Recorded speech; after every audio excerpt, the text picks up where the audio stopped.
老婆啊，你知道我每個器官最害怕係咩啊？心最怕食得鹹，仲有過度嘅勞累。佢中意桂圓、紅棗、堅果啦。每日食鹽咧唔好超6克喎。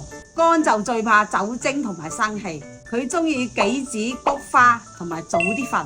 脾咧就最怕寒氣同埋潮濕嘅環境，佢咧就中意赤小豆、薏仁同埋山藥。胃仔咧就最怕食得太飽，同埋成日飲啲冰冰冷冷嘅嘢。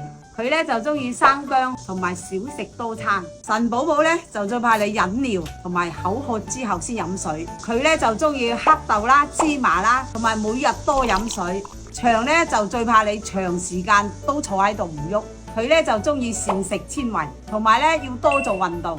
膽咧就最怕油，佢中意你按時食早餐，同埋有一個良好嘅心情。胰腺咧就最怕你暴飲暴食，佢咧就中意7分飽同埋清淡嘅飲食。肺咧就怕你吞雲吐霧同埋乾乾燥燥，佢就喜歡銀耳同埋百合。咁你記住未啊？我知道啦。